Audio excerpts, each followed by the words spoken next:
Zara का owner is one of the richest person in the world. Correct. अगर उसने भी सोचा होता कि उसने तो एक ही स्टोर से चालू वही किया। बोल रहा ना, उसने 5 साल के बाद ये सोचा होता कि अच्छा यहाँ से फंडिंग लेके मैं एक और बिजनेस स्टार्ट कर देता हूँ, वहां से फंडिंग लेके मैं एक और बिजनेस स्टार्ट कर देता हूँ, तो Zara थोड़ा ना बनता।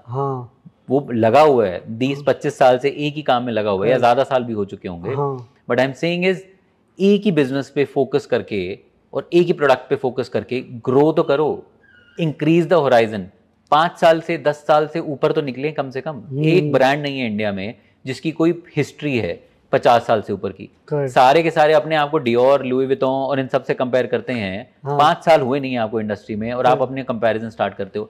आप 10 साल से ऊपर काम तो करिए एक ब्रांड के ऊपर, तब जाके समझ आएगा कि आप कर भी सकते हैं कि नहीं कर सकते। 10 साल is the bare minimum touch point for any brand to think on that scale where you can compare कि हाँ भैया मेरे को नेक्स्ट डियोर बनना है, मेरे को नेक्स्ट लुई विटॉन बनना है, या मेरे को नेक्स्ट LVMH बनना है। And I am talking about all the veterans. मतलब सबको चाहिए कि बड़ा ब्रांड बनाना है, बट 10 साल 20 साल क्रॉस तो करिए कम से कम। एंड ये मैंने रियलाइज किया कि हम अज्यूम करते हैं कि जो बड़े बिजनेसेस होते हैं वो टेक में या रियल एस्टेट इन सारे या जो आपका इंफ्रास्ट्रक्चर इनमें बनते हैं। बट अगर आप देखेंगे जापान के रिचेस्ट इंसान यूनिक्लो हैं, Zara one of the richest हैं, LVMH तो रिचेस्ट ही हैं। तो मतलब काफी स्केल अचीव हो सकता है फैशन के थ्रू। प्रॉब्लम ये होती है कि B2C बिजनेसेस में ना टाइम लगता है ग्रो होने में। B2B एंड आई थिंक बहुत उतार चढ़ाव भी रहता है। तो वो आप कैसे वो हैंडल करते हो? B2C में आपको so you need to divide your business. तो मेरा B2B भी चलता है, तो मेरा B2B MBOs के थ्रू चलता है।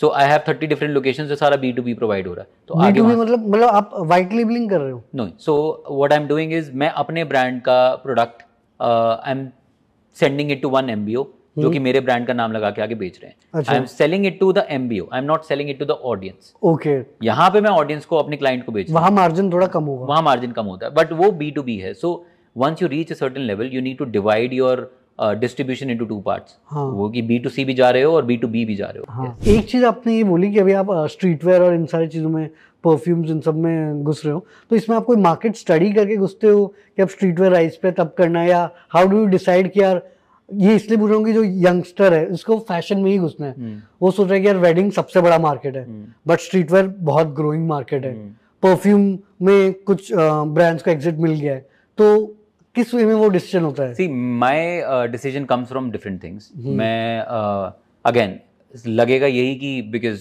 ट्रेंडिंग कैटेगरी है तो कर सकते हैं, ऐसा नहीं करता हूँ मैं कभी भी। मैं वही कैटेगरी करूंगा जिसको मैं जस्टिफाई कर सकता हूँ और जिसमें मैं वैल्यू प्रोवाइड कर सकता हूँ। बहुत इंपॉर्टेंट है ये किसी भी नए इंसान के लिए हु स्टार्टिंग अ ब्रांड, कि आप सिर्फ वही चीज़ करोगे और करनी चाहिए आपको जिसमें आप वैल्यू प्रोवाइड कर सकते हो। मुझे लगता है कि जो कैटेगरीज मैं करना चाह रहा हूँ वो कैटेगरीज में मैं वैल्यू प्रोवाइड कर सकता हूँ।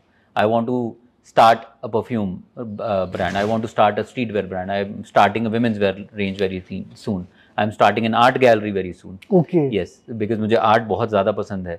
All of the paintings that यहाँ पे आपको दिखती हैं, जो बॉम्बे स्टोर में भी हैं, ये सारी की सारी मेरी इन हाउस बनाई हुई हैं, मेरी टीम की बनाई हुई है। तो मुझे आर्ट गैलरी भी स्टार्ट करनी है, मुझे परफ्यूम भी बनाना है, मुझे स्ट्रीट वेयर भी बनाना है। बट ऑल 3 कैटेगरीज, ऐसा नहीं कि रैंडमली आई हैव डिसाइडेड कि हाँ मुझे अब ये करना है। 2 साल से हम रिसर्च कर रहे हैं 2 या 4 चीज़ों पे जो कि मुझे करना था इस साल। I put up a post, I think मेरे पर्सनल पेज पे, आई थिंक 2 हफ्ता पहले, 3 हफ्ता पहले, this is the year I dreamed about all of these years. So उसका मतलब एक यही है कि 2024 finally has become that year जहाँ पे जो journey towards the next chapter of GMC will come. हमें मैं this is the first time I will say this, वैसे किसी भी पॉडकास्ट पे मैंने आज तक बोला नहीं है ये। I want to start my own fashion school in another 5 years। अच्छा। हाँ, मैंने आज तक कभी नहीं बोला ये, मैं पहली बार बोल रहा हूँ ये। उसका रीज़न आयरनी है, मैं खुद कभी फैशन स्कूल नहीं गया। तो मुझे पता है कि जितने भी फैशन स्टूडेंट्स मैंने हायर किए हैं यहाँ पे और जो हर पूरी टीम में काम करते हैं मेरे, मुझे पता है कि मैं वहाँ वैल्यू प्रोवाइड कर सकता हूँ। मैं डिफरेंट तरीके के कोर्सेज, डिफरेंट तरीके के सिलेबस, डिफरेंट तरीके की techniques I can incorporate. I know I can provide a different sort of structure to this fashion school system और एजुकेशन सिस्टम। सो मुझे वो बहुत करने का मन है। अभी नहीं करूँगा तो 5 साल बाद करूँगा ही करूँगा, बट उसकी वर्किंग जो है वो अभी इसी साल से स्टार्ट हो रही है।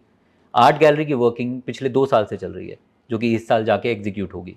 परफ्यूम की वर्किंग पिछले 1 साल से चल रही है जो कि अब जाके एग्जीक्यूट होगी। Same goes for women's wear और बट ये जो फैशन स्कूल की आप बात करें, ऐसा मुझे पता नहीं क्यों लगता है कि जो लोग फैशन बैकग्राउंड से नहीं होता, मतलब जिन्होंने फैशन स्कूल से नहीं करी होती पढ़ाई, वही सबसे बड़े डिजाइनर होते हैं, चाहे वो बाहर के भी हों या इंडिया के हों, बिकॉज हमारे पास पैशन एंड वो काम करने का वो जज्बा। उसके अलावा एक और चीज है, उसके अलावा ये हमारी स्लेट बहुत क्लीन है। हाँ, हमारे पास कुछ प्री कंसीव नोशन नहीं है आप इतना जज नहीं करते हो। हाँ, हमें पता है कि हम कुछ भी कर सकते हैं। हाँ, स्कूल्स में जो पढ़ाया जाता है, आई am not against the schools, अपने हिसाब से आपने कोर्सेज डिजाइन किए, आपने सब कुछ किया है, बहुत अच्छी चीज है, बट मुझे पता है कि every designer who has the passion, जिसको आप क्लीन स्लेट दे दो और उसको बोलो कि आप अपने हिसाब से डिजाइन करके दो मुझे, आपको इन बाउंड्रीज में रह के नहीं डिजाइन करना है, जो दिल से आपको समझ आता है, तो वो उसकी ग्रोथ ज्यादा होती है। जो Ralph Lauren is not a designer, Tom Ford was an architect, और 4 और डिजाइनर्स के नाम लूंगा, वो सारे के सारे डिजाइनर्स ऐसे हैं जो